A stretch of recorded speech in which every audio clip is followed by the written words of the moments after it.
O Senhor esteja com todos. Ele está no meio de nós. Proclamação do Evangelho de Jesus Cristo segundo Mateus. Glória a vós, Senhor. Naquele tempo, quando Jesus e os seus discípulos estavam reunidos na Galileia, ele lhes disse: O Filho do Homem vai ser entregue nas mãos dos homens. Eles o matarão, mas no terceiro dia ele ressuscitará. E os discípulos ficaram muito tristes. Quando chegaram a Cafarnaum, os cobradores do imposto do templo aproximaram-se de Pedro e perguntaram: O vosso mestre não paga o imposto do templo? Pedro respondeu: Sim, ele paga. Ao entrar em casa, Jesus adiantou-se e perguntou: Simão, que te parece? Os reis da terra cobram impostos ou taxas de quem?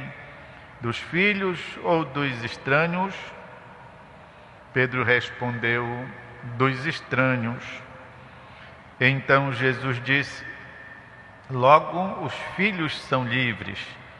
Mas para não escandalizar essa gente, vai ao mar, lança o anzol e abre a boca do primeiro peixe que pescares. Ali encontrarás uma moeda. Pegue então a moeda e vai entregá-la a eles, por mim e por ti. É palavra da salvação. Glória a vós, Senhor. Meus irmãos e irmãs, a palavra de Deus é uma espécie de comida. A palavra de Deus, por isso, é chamada de alimento. A palavra de Deus é uma espécie de combustível que mantém. A palavra de Deus é uma luz. Tudo isso pela sua grandeza, pelo seu significado. E quanto mais nós a prescrutamos, mais nós ficamos abismados pela sua beleza, pela sua profundidade. Como é que nós vamos entender a palavra de hoje? Esta história de pagar o imposto. Jesus diz que ele vai realizar a vontade do Pai, ou seja, ele vai morrer, mas que ele ressuscitará. Os discípulos ficaram tristes, ou seja, existe, portanto, uma não vontade de que aquilo acontecesse. Puxa, que chato! Sabemos noutra versão que Pedro se avora a dizer: Deus me livre, Senhor, isso não vai te acontecer. Ou seja, Jesus está falando da vontade do Pai, que passa também através do seu sofrimento, da sua paixão, da sua morte. E a gente fica triste.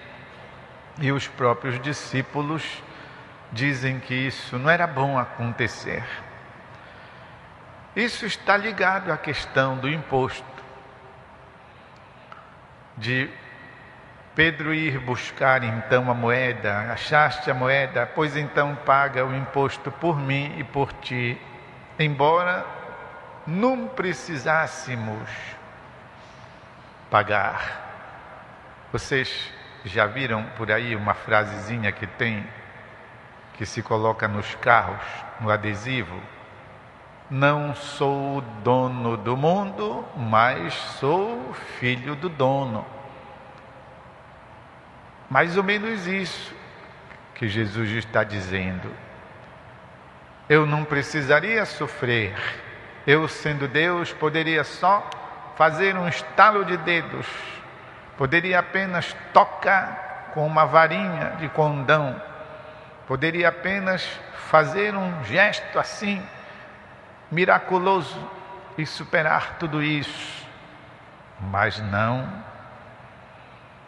Ou seja, é bem improvável que Deus tivesse um outro modo de fazer as coisas, mas o desígnio divino diz que Jesus teria que sofrer, teria que demonstrar através da sua vida, da sua própria experiência, o amor pelos irmãos pecadores através do seu sangue derramado. Ou seja, poderia até ser que não fosse necessário, mas ele vai. Ele se submete. Pai, não seja feita a minha, mas a tua vontade. Por isso, ao dizer vai e paga por mim e por ti, Jesus está se referindo ao pagamento que é a sua paixão, o seu sofrimento, a sua morte. O apóstolo Paulo lembra isso. Fostes comprados a caro preço, referindo-se, pois, à redenção que Jesus alcançou para nós. Vocês custaram, foi muito. E dirá depois, Deus nos amou quando ainda não valíamos nada, quando ainda éramos pecadores. Quanto mais agora que nós valemos todos os 5 ou 6 litros de sangue que Jesus derramou na cruz. Porque o corpo humano possui, um médico me disse, dependendo do estado de saúde da pessoa, de 4 a 6 litros de sangue. Pois Jesus não derramou apenas uma gotinha, derramou totalmente. Esse é o nosso preço, esse é o nosso valor. Quando entendemos isso, meus irmãos e irmãs, a vida assume uma outra dimensão. E eu estou me referindo à vida de Santa Clara, que hoje nós comemoramos. Esta jovem de aspecto frágil, de uma família rica, burguesa, da nobreza italiana, e que, no entanto, ao entender o valor de Cristo crucificado, Cristo pobre, abandonado, pregado na cruz, não quis mais saber outra coisa da sua riqueza, das promessas de casamento, mas foi atrás de Francisco para viver com ele o ideal da pobreza. E uma vida tão intensa, tão simples, mas ao mesmo tempo tão poderosa, a vida e a força de Santa Clara, que atraiu toda a família para o convento. Primeiro a irmã mais nova, Inês, depois a outra irmã do meio, Beatriz, e por fim a mãe, Hortelana, também abandonou todas as coisas para ir viver o ideal de uma vida íntegra, de uma vida pura, de uma vida dedicada ao Senhor.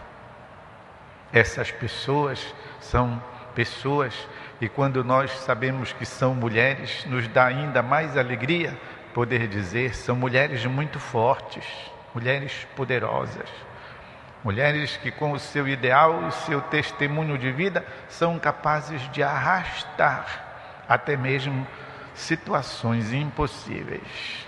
Levar todas as irmãs e por fim, depois de viúva, também a mãe, rica para valer, que não quis saber de mais nada daquela riqueza, mas apenas da riqueza de Cristo e Cristo crucificado. Por isso, meus irmãos e irmãs, a palavra de Deus faz maravilhas em nós quando nós nos deixamos seduzir por ela, quando nós a acolhemos. E esse poder que a mulher pode ter, esse poder que Santa Clara tinha, demonstrou-se de vários modos, seja pelo poder da própria força interior, por 2 vezes ela viu claro, refletido na parede, como se fosse um projetor, teve 2 visões que ela tanto desejava e que, no entanto, não podia ver. A primeira vez foi a celebração do Natal, quando São Francisco inventou e criou o presépio. Aquela onde o menino Jesus, que era de barro, se tornou de repente uma criança de verdade nos braços de São Francisco. Na hora em que ele ia lá depositar na manjedoura o menino se tornou de verdade. E ele pode então ter nos seus braços Jesus criança. Pois Santa Clara estava vendo na parede a reprodução desta celebração da Santa Missa do Natal. E a outra foi o funeral, que ela pôde acompanhar todo o enterro de São Francisco. Porque naquele tempo, e sobretudo o tipo de vida que assumiram, não lhes permitia sair da clausura, sair do convento.